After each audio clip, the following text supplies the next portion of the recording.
Hello everyone, जय श्री श्याम। अगर आप किसी भी कंपटीशन की तैयारी कर रहे हैं और आपने पढ़ी है छठी से 10वीं तक की आरबीएससी की जीके के लिए बुक्स, या फिर आप पढ़ रहे हैं कंटिन्यू, तो ये समझ लीजिए कि आपकी दिशा बिल्कुल सही है, क्योंकि हर कंपटीशन के लिए इन बुक्स को पढ़ना बेहद ज़रूरी है। और हमारी ये सेकंड ही क्लास है, हमारी एक क्लास हो चुकी है, फर्स्ट चैप्टर हुआ है और हम इस पूरी बुक को, अभी तो 10th की ही बुक स्टार्ट है, हम छठवीं से 10वीं तक की सभी बुक्स को इसी प्रकार से पढ़ाएंगे और बीच बीच में ट्रिक का भी उपयोग करेंगे कि हमें चीज़ें अच्छे से याद हो जाए। और फिर नेक्स्ट डे जो आज पढ़ाया उसके अगले दिन जो आज वाले मैटर में से क्वेश्चन किस प्रकार एग्जाम में बन रहे हैं, किस प्रकार से आए हुए हैं, उनका निचोड़ भी मैं आपके लिए लेके आऊँगी। तो जुड़ी रहिए मेरे साथ अंत तक। तो चलिए स्टार्ट करते हैं। हमारी एक क्लास इसकी हो चुकी है। अगर आप आज ही हमारे चैनल से जुड़े हैं तो वो एक क्लास जो हो चुकी है उसको ज़रूर देख के आए। कल हमने जो पहली क्लास हुई थी उसमें जो क्वेश्चन बन रहे हैं मैटर से, उनको मैं लेके आई हूँ ताकि हमें ये पता चले कि एग्ज़ाम में इस टाइप के क्वेश्चन आते हैं। क्योंकि हम पढ़ तो लेते हैं लेकिन हमें ये नहीं पता चलता कि क्वेश्चन किस टाइप से आते हैं। तो चलिए बिना देरी किए हम क्वेश्चंस देखते हैं कल वाले मैटर के। एक बार अगर हम इसको सरसरी नज़र से देखना चाहें तो देख सकते हैं। ये देखा था कि राजपूताना शब्द का प्रयोग जॉर्ज थॉमस ने किया था। इसको हमने ट्रिक से याद किया था। ट्रिक से याद कैसे किया था कि राजपूतों का राज जा चुका है। तो क्या जा चुका है? राज जा चुका है। तो राजपूताना शब्द का प्रयोग जा चुका से जॉर्ज थॉमस, इसका मतलब राजपूताना शब्द का प्रयोग किसने किया था? जॉर्ज थॉमस ने। इसी टाइप से क्वेश्चन आते हैं। अगर हम ट्रिक से नहीं पढ़ेंगे तो हमें जॉर्ज थॉमस की तरह एग्जाम में कर्नल जेम्स टोड लगेगा। इसलिए थोड़ा सा ट्रिकली हम पढ़ लेते हैं, हिंट जोड़ लेते हैं, तो वो चीज़ें हमें लंबे समय तक याद रहती है। और एनाल्स एंड एंटीक्विटी जो राजस्थान के लेखक कर्नल जेम्स टोड थे। कर्नल जेम्स टोड को घोड़े वाले बाबा भी कहते हैं और इन्होंने राजस्थान या राजस्थान रखा था हमारे राजस्थान, इसका नाम, हमारे प्रदेश का नाम। और 30 मार्च 1949 को राजस्थान नाम रखा गया था। सर्वसम्मति से राजस्थान नाम रखा गया था। ये मैं पढ़ चुकी हूँ इसलिए थोड़ा स्पीडली पढ़ा रही हूँ क्योंकि ये हमारी क्लास में हो चुका है। थोड़ा सा रिवीजन हो जाए तो अच्छा है। सबसे पहले इसका उपयोग, जो इन प्राचीन नामों का उल्लेख ऋग्वेद में मिलता है, तो ये भी क्वेश्चन बना हुआ है। मरुधन्व, जांगल प्रदेशी, सूरसिया, मतसी, ये आदि इनके नाम हैं। और जो जोधपुर है उसको मरु, मरुआर या मारवाड़ कहते हैं कालांतर में। और शेर, समी, केर, पिल्लू का शमन जांगल देश से है। बीकानेर और नागौर के आसपास का क्षेत्र जांगल देश कहलाता है। मत्स्य संघ की राजधानी विराटनगर थी। और माही नदी के आसपास का प्रतापगढ़ का भूभाग काठल कहलाता है। और प्रतापगढ़ बांसवाड़े के मध्य का भूभाग छप्पन का मैदान कहलाता है। और नेक्स्ट दे रखा है भैंसरोडगढ़ और बिजोलिया तक का क्षेत्र जो ऊपर माल का पठार कहलाता है। और उदयपुर के आसपास की जो पहाड़ियाँ हैं उन्हें गिरवा की पहाड़ियाँ कहते हैं। जैसलमेर को मांड कहते हैं। डूंगरपुर बांसवाड़ा को बागड़ कहते हैं। कोटा बूंदी बारा झालावाड़ को हाड़ौती क्षेत्र कहते हैं। और चिक्कर चूरू झुंझुनू को सेखावाटी कहते हैं। ये चीज़ हम पढ़ चुके हैं और इन्हीं से रिलेटेड हम क्वेश्चन लेके आए हैं ये समझाने के लिए। क्योंकि जब हम फर्स्ट बार या हम प्रेशर्स होते हैं, फर्स्ट बार पढ़ते हैं, तो हमें ये पता नहीं चलता किस टाइप से क्वेश्चन बनते हैं, किस टाइप से आते हैं। कि थ्योरी तो पढ़ी लेकिन क्वेश्चन का पता नहीं कैसे बनाए जाते होंगे। तो इसलिए इस डाउट को दूर करने के लिए मैं आपके लिए क्वेश्चन भी लेके आई हूँ ताकि हमारी क्लास कुछ यूनिक लगे कि थ्योरी के साथ क्वेश्चन भी। तो हमें क्वेश्चन के लिए बुक्स के अगर क्वेश्चन फिर आप लेना चाहो तो मैं इनकी PDF भी बना दूंगी, आप एक साथ डाउनलोड भी कर सकते हो। तो देखते हैं इनको किस टाइप के क्वेश्चन है।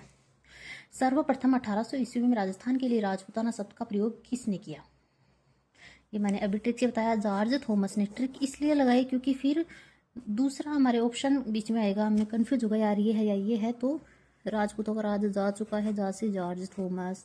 फिर एनाल्स एंड एंटीक्विटी जो राजस्थान के लेखक कौन है? कर्नल जेम्स टोड है। अगर आपने पढ़ा है तो आप इसको कोशिश करो बिना देखे आंसर देने की, ठीक है। मैं इसको छुपा लेती हूँ थोड़ा सा।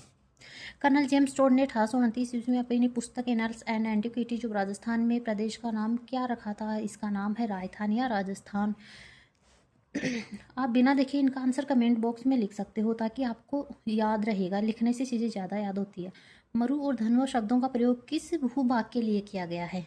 तो मरु और धनु शब्दों का प्रयोग जोधपुर के लिए किया गया है। फिर आता है समी, केर, पिल्लू आदि का संबंध किससे है? तो किस प्रदेश से है? जांगल प्रदेश से है। फिर आता है मत्स्य संघ की राजधानी क्या है? विराटनगर है। फिर आता है माही नदी के आसपास का भूभाग काठल कहलाता है, ठीक है। फिर छप्पन का भाग मैदान क्या कहलाता है? बांसवाड़ा प्रतापगढ़ के मध्य का भूभाग छप्पन का मैदान कहलाता है। इस टाइप से इसके क्वेश्चन बनते हैं। अगर आपने थ्योरी पढ़ ली और इतने क्वेश्चन कर लिए तो ये समझिए आपकी तो रट गई है बुक। फिर तो आपको इसमें से आए हुए क्वेश्चन तो आपके बिल्कुल गलत नहीं होंगे। और इसमें से बहुत सारे क्वेश्चन एग्जाम में आते हैं।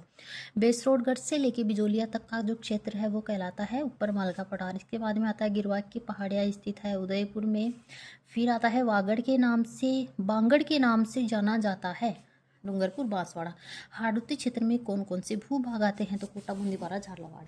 इतना टफ ये नहीं है, लेकिन फिर भी छोटी छोटी चीज़ें हमारी गलत हो जाती है। अब हमारी ये थी कल की जो क्लास थी उसकी बात। अब हम नेक्स्ट स्टार्ट करते हैं इतिहास का काल विभाजन। यहाँ से हम इस टॉपिक को कंटिन्यू करेंगे, ठीक है। तो चलिए देखते हैं। आपके पढ़ने का तरीका ये होगा कि आपके पास बुक होगी और नहीं है तो इन बुक्स को लाना बहुत ही ज़रूरी है। अगर आप कंपटीशन की तैयारी रियल में सिलेक्शन लेना चाहते हैं तो आप इन बुक्स को परचेज कर सकते हो। परचेज करने के बाद में सुन के, मैं नहीं कहती कि मेरी ही क्लास लो, आपको जहाँ से अच्छा लगे, जहाँ से अच्छे से समझ में आए वहाँ से सुनो और सुन के लाइन टू लाइन पढ़ो, क्योंकि खुद से बोरियत होती है, खुद से इतना समझ में नहीं आता। सुन के हम पढ़ेंगे ना तो हमें जल्दी याद होगी और हमें इसको 2-3 बार बस रीडिंग लगानी है, रटने नहीं बैठना है। एक बार पढ़ोगे तो कुछ समझ में आएगा, दूसरी बार में ठीक ठाक आएगा, तीसरी बार में आपकी बहुत अच्छे से समझ में आ जाएगा। तो इसको 2-3 बार रीडिंग लगाना है, रटने के लिए नहीं बैठना, फिर अपने आप चीज़ें क्लियर होती जाएगी। इनका पढ़ने का यही तरीका होता है। अब है इतिहास का काल विभाजन। मोटे तौर पर मानव के संपूर्ण इतिहास को 3 कालों में विभक्त किया गया है।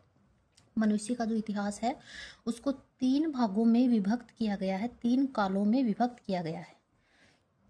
पहला है प्राक युग, दूसरा है आद्य युग, तीसरा है ऐतिहासिक युग। प्राक, आद्य और ऐतिहासिक। यहाँ से क्वेश्चन बनता नहीं है, लेकिन कुछ भी भरोसा नहीं है, कुछ भी क्वेश्चन पूछ सकते हैं। आजकल ऐसे ही क्वेश्चन आ रहे हैं। रीट में आपने देखा ही होगा, जो जनवरी 26 में लगी थी। प्राक युग, आद्य युग और ऐतिहासिक युग, 3 युग हो गए। फिर देखना जो प्राक युग है, प्राक युग इतिहास के उस काल को कहा जाता है जिसके ज्ञान के लिए कोई लिखित साक्ष्य उपलब्ध नहीं थे, अर्थात मानव लेखन कला से अपरिचित था। यानी कि कोई चीज़ लिखी हुई नहीं मिली थी उस टाइम की। इसका मतलब उस टाइम लोगों को लिखने का या लेखन कला का ज्ञान ही नहीं था। ये तो हो गया प्राक युग, ठीक है। अब आता है आद्य युग। आद्य युग की संज्ञा इतिहास के उस काल को दी जाती है जिसके लिखित साक्ष्य तो उपलब्ध थे, किंतु या तो वे अस्पष्ट हैं अथवा उनकी लिपि को अभी पढ़ना संभव न हुआ हो। इसका मतलब दोनों ही कालों के बारे में हमें जानकारी नहीं मिली। जो प्राक युग था उसमें तो लिखा हुआ कुछ मिला ही नहीं था, और जो आद्य युग था उसमें कुछ लिखा हुआ तो था लेकिन स्पष्ट नहीं था और हम उसको पढ़ नहीं पाए। इसलिए दोनों ही कालों की जानकारी हमें ऐतिहासिक मतलब लिखित रूप में नहीं मिली। एक में तो थी नहीं, एक में जो थी वो समझ में नहीं आई। इसका मतलब दोनों कालों का कुछ मिला ही नहीं, ये समझ लीजिए आप। फिर आता है ऐतिहासिक युग। ऐतिहासिक युग देखना, इस काल के इतिहास को कहा है जिसके संबंध में स्पष्ट और सुपठित लिखित साक्ष्य उपलब्ध है। इसका मतलब ऐतिहासिक युग के लिखे हुए साक्ष्य हमें मिले हैं। इन अर्थों में भारतीय इतिहास के कालक्रम में इस प्रकार से विभक्त कर सकते हैं। ऐतिहासिक युग के साक्ष्य तो मिले, तभी तो हम हिस्ट्री पढ़ते हैं, राजा महाराजाओं की बातें पढ़ते हैं, उन्होंने कैसे युद्ध किए, क्या किए, सारी चीज़ें हम पढ़ते हैं। तो ऐतिहासिक युग की बातें लिखित रूप में साक्ष्य हमें मिले हैं। अब देखना प्राक युग। यह युग सृष्टि के आरंभ से हड़प्पा सभ्यता से पूर्व था। प्राक युग जहाँ से सृष्टि की शुरुआत हुई वहाँ से लेके ये हड़प्पा सभ्यता से पूर्व तक का, ठीक है। ये तो हो गया प्राक युग। फिर आता है आद्य युग। यह युग हड़प्पा सभ्यता के काल से 600 ईस्वी पूर्व तक था। हड़प्पा से 600 ईस्वी पूर्व तक था। फिर आता है ऐतिहासिक युग। यह युग 600 ईस्वी पूर्व से वर्तमान तक जारी है। 3 काल हो गए। एक तो जहाँ से सृष्टि का विकास हुआ वहाँ से लेके हड़प्पा सभ्यता से पहले का एक काल हो गया। दूसरा काल या युग आता है आद्य युग। ये हो गया हड़प्पा सभ्यता से लेके 600 ईस्वी पूर्व तक का। और फिर आता है ऐतिहासिक युग। ऐतिहासिक युग 600 ईस्वी पूर्व से लेके वर्तमान तक का समय। तो ये हो गया आपके तीनों काल। यहाँ से अगर क्वेश्चन बने तो यही बन सकता है कि प्राक युग मतलब किस युग में मानव लेखन कला से अपरिचित था, इस टाइप के क्वेश्चन आ सकते हैं। या किस युग में लिखित साक्ष्य तो थे लेकिन अस्पष्ट थे या जिनको पढ़ना संभव नहीं था, इस टाइप से क्वेश्चन बन सकते हैं। या फिर इन कालों का नाम पूछ ले कि कितने काल थे या कौन कौन से थे, चौथा दे दे, कोई अलग दे दे तो एक को छांटना हो, इस टाइप से क्वेश्चन बने तो यहाँ से बन सकते हैं। और ये भी बन सकते हैं कि प्राक युग का प्रारंभ मतलब किस युग को बोलते हैं, आद्य युग का जो टाइम पीरियड है ये पूछ सकता है, और ऐतिहासिक युग का टाइम पीरियड भी हमें पूछ सकता है। तो यहाँ से ये क्वेश्चन बनने की संभावना है। फिर आता है प्रागैतिहासिक राजस्थान, क्योंकि राजस्थान ऐतिहासिक काल के बारे में हमें चीज़ें मिली है तो हम इतिहास को ही पढ़ेंगे, तो इन दो कालों को तो हमें पढ़ने की जरूरत ही नहीं है, इतिहास को पढ़ेंगे। तो यहाँ तो प्राक युग में राजस्थान, प्रागैतिहासिक राजस्थान हम पढ़ेंगे। ठीक है। मानव सभ्यता का उदय नदी घाटियों में हुआ था, क्योंकि नदी घाटियों में जल की प्रचुरता के कारण यहाँ अपने आप उत्पन्न होने वाले कंद मूल फल भी प्रचुर मात्रा में उपलब्ध होते हैं। सघन वनों के कारण यहाँ मांस हेतु पशु पक्षी भी आसानी से उपलब्ध हो जाते हैं। सैकड़ों वर्षों पूर्व राजस्थान की भौगोलिक स्थिति ऐसी ही थी। यद्यपि राजस्थान का एक बड़ा भाग आज मरुस्थल है, किंतु विद्वानों की मान्यता है कि सैकड़ों वर्ष पूर्व इस मरुस्थली भूमि में समुद्र विद्यमान था और सरस्वती तथा दृष्टद्वती नदियाँ इस समुद्र में आकर गिरती थी। इसका मतलब सबसे प्राचीनतम नदी सरस्वती, या इसका दूसरा नाम है दृष्टद्वती नदी। यह स्थिति मानव जीवन के लिए सर्वथा उपयुक्त थी। यही कारण है कि ऐसी भौगोलिक स्थिति में राजस्थान को भी मानव सभ्यता के जन्म के प्राचीनतम भूभागों में से एक होने का गौरव प्राप्त हुआ। मानव सभ्यता के उद्भव के इस काल को पाषाण काल कहते हैं। इस काल का जो उद्भव हुआ था, उद्भव के इस काल को पाषाण काल कहते हैं। इसका मतलब प्रागैतिहासिक काल को पाषाण काल भी कहते हैं। इसका जो उद्भव है वो सरस्वती या दृष्टवती नदियों के किनारे हुआ था। इसे 3 भागों में बांटा गया है, पूर्व पाषाण काल, मध्य पाषाण काल और उत्तर पाषाण काल। जो ऐतिहासिक काल है, प्रागैतिहासिक काल है, इसी को पाषाण काल कहते हैं। इसको 3 भागों में बांटा गया है, पूर्व, मध्य और उत्तर। और ये सरस्वती और दृष्टवती नदियों के किनारे इनका उद्भव हुआ था। यहाँ से बस ये 2-3 क्वेश्चन बन रहे हैं इस पेसेज से। पूरा पेसेज पढ़ेंगे तो हमें समझ में अच्छे से आएगा। नेक्स्ट है पूर्व पाषाण काल। अब तीनों जो काल है उनके बारे में पढ़ेंगे। पूर्व पाषाण काल, यहाँ से देखना क्वेश्चन एग्जाम में, ये क्वेश्चन वनपाल में और 2-3 एग्जामों में आया हुआ है। यहाँ लिखा हुआ नहीं है लेकिन ये आया हुआ क्वेश्चन है ये। तो ये इस पे से 2-3 क्वेश्चन बन रहे हैं, इंपॉर्टेंट है, ध्यान से पढ़ना इसको। राजस्थान में मानव का उदय कब हुआ यह निश्चित रूप से ज्ञात नहीं है, लेकिन यहाँ विभिन्न क्षेत्रों में हुए उत्खननों से प्राप्त विभिन्न प्रकार के पाषाण, विशेष रूप से क्वार्टजाइट पत्थर के अनेक उपकरणों से ज्ञात होता है कि आज से लगभग 2 या 1.5 वर्ष पूर्व राजस्थान में एक मानव संस्कृति विद्यमान थी। ठीक है। किन पत्थरों से ज्ञात होता है, या पूर्व पाषाण काल के उपकरण कौन से? क्वार्टजाइट पत्थर। ये इंपॉर्टेंट क्वेश्चन है। ये बहुत से टेस्ट सीरीज होती है उनमें भी मिल जाता है, और एग्जाम में तो कहीं से भी आ जाए। मतलब इस बुक की तो लाइन टू लाइन इंपॉर्टेंट है, कुछ भी पूछ सकता है। तो हम ये नहीं कह सकते ये क्वेश्चन आने वाला ही नहीं था, क्योंकि ऐसे ऐसे क्वेश्चन पूछे गए हैं इस बार। ये हो गया।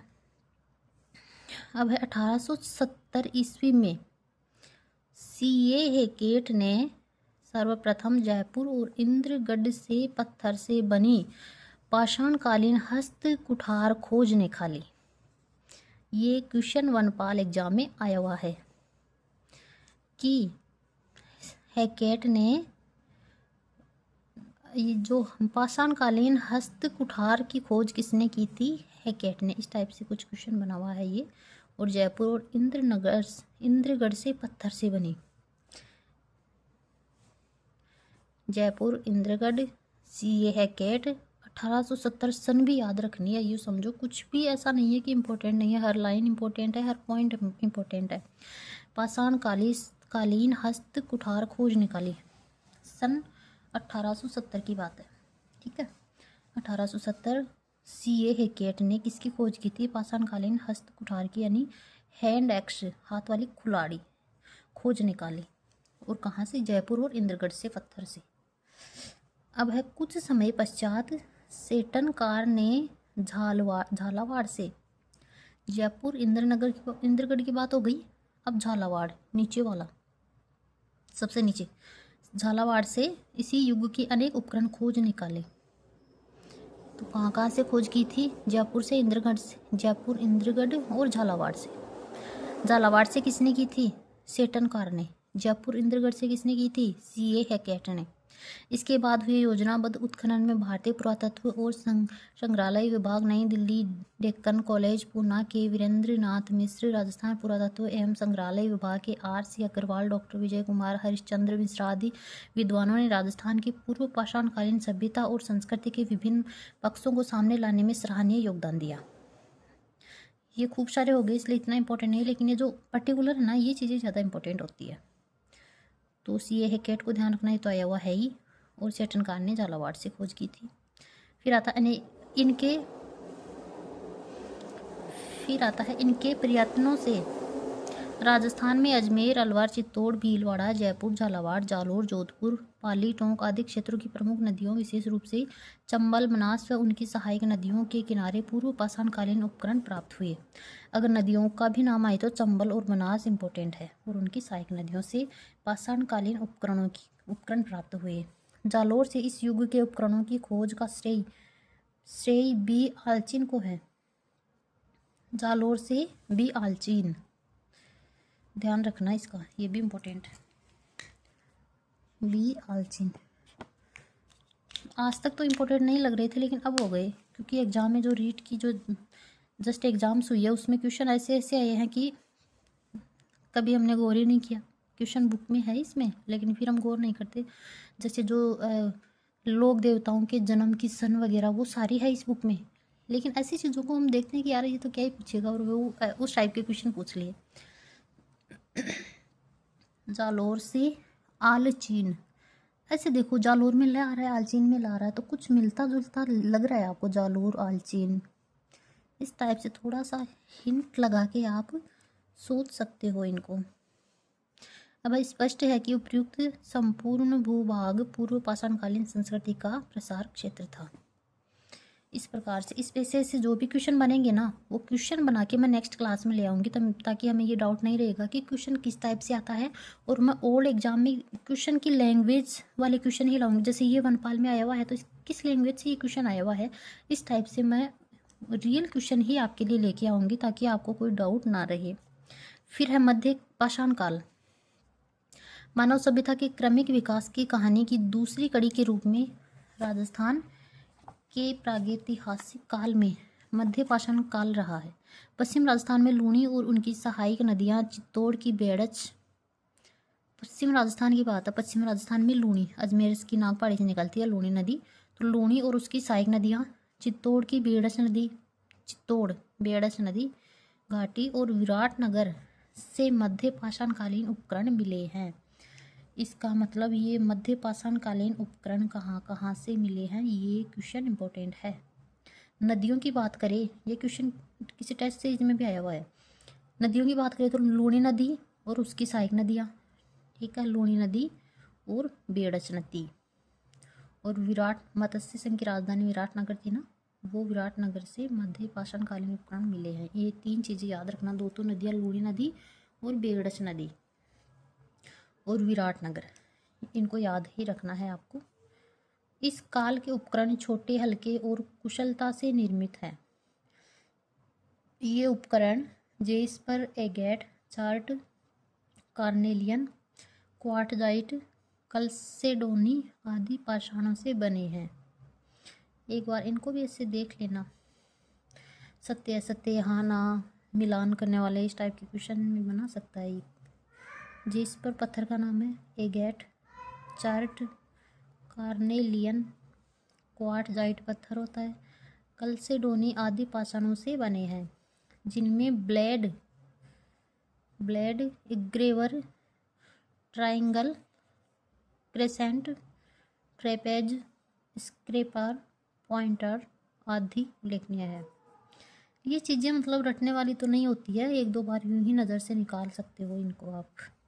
पत्थर के बने इन छोटे उपकरणों को माइक्रोलिथ या लघु पाषाण उपकरण कहते हैं। ये वेरी वेरी इंपॉर्टेंट क्वेश्चन है, क्योंकि लघु या सूक्ष्म चीज़ों को माइक्रो कहते हैं ना, तो माइक्रोलिथ हो गया लघु पाषाण उपकरण। लघु यानी कि छोटे उपकरण को माइक्रोलिथ याद रख लेना। माइक्रोलिथ जो छोटे उपकरण है उनको बोलते हैं माइक्रोलिथ। ये क्वेश्चन तो आया हुआ भी है, माइक्रोलिथ छोटे उपकरणों को। फिर आता है उत्तर पाषाण काल। यहाँ आपको इस पैसेज में 2 ही चीज़ें याद रखनी है। एक तो इस पॉइंट से रिलेटेड लूणी नदी, बेड़च नदी और विराटनगर के मध्य पाषाणकालीन उपकरण मिले, ठीक है। एक चीज़ आपको ये याद रखनी है, जो पत्थर से बने छोटे उपकरण है उनको माइक्रोलिथ या लघु पाषाण उपकरण कहते हैं। इस चीज़ का हमें ध्यान रखना है। नेक्स्ट है उत्तर पाषाण काल उत्तर यानी कि नया जो वर्तमान का है युग, ये मान लीजिए कि नव पाषाण काल सबसे लास्ट वाला। भारत के अन्य भागों की भांति राजस्थान में भी उत्तर या नव पाषाण कालीन सभ्यता का उदय हुआ था। अजमेर, नागौर, सीकर, झुंझुनू, जयपुर, उदयपुर, चित्तौड़, जोधपुर आदि स्थानों से उत्तर पाषाण कालीन सभ्यता के अनेक उपकरण प्राप्त हुए हैं। ये इम्पोर्टेंट है, इनको भी आप ध्यान रखना। अजमेर बीच वाला, फिर अजमेर के पास में नागौर, ठीक है, साइड वालों में ये है। ऐसे ऐसे याद रखो कि एक एक जगह कौन कौन से जिले हैं देखना। अजमेर, नागौर और जोधपुर ये पास पास है। फिर सीकर, झुंझुनू, जयपुर ये पास पास है। उदयपुर, चित्तौड़गढ़ ये पास पास है। तो 1 2 3 4 5 6 7 8 और भी हैं जिले, लेकिन ऐसे इनको मतलब ध्यान में रखना है कि यहाँ से मिले हैं उत्तर पाषाण कालीन उपकरण मिले हैं। अजमेर से मिले हैं, नागौर से मिले हैं, जोधपुर से मिले हैं, 3 तो ये हो गए। फिर सीकर, झुंझुनू, जयपुर 3 ये हो गई, और फिर उदयपुर, चित्तौड़ नीचे वाले याद रखना। ऐसे ग्रुप से याद रखोगी तो याद हो जाएगा। इस प्रकार से हमारी ये क्लास यहीं कंप्लीट होती है, क्योंकि थोड़ा लंबा वीडियो हो गया है। नेक्स्ट हम राजस्थान में धातु काल पढ़ेंगे, और यहाँ से वेरी वेरी वेरी इंपॉर्टेंट है ये पॉइंट नेक्स्ट। यहाँ से भी बहुत सारे क्वेश्चन एग्जाम में आते हैं, और जो जस्ट हमने पढ़ा है यहाँ से 2-3 क्वेश्चन एग्जाम में मैंने आपको दिखाए भी आए हुए हैं। इस टाइप से क्वेश्चन आते हैं। अगर आप पहली बार हमारे चैनल पे विजिट कर रहे हैं तो हमारे चैनल को लाइक, शेयर और सब्सक्राइब करिए। एक प्यारा सा कमेंट लिख के ज़रूर बताइए कि आपको मेरा पढ़ाने का तरीका कैसे लगा, समझ में आया नहीं आया। जो भी आपके डाउट है वो आप कमेंट बॉक्स में लिख सकते हो। मिलते हैं नेक्स्ट वीडियो में, तब तक के लिए जय हिंद, जय भारत।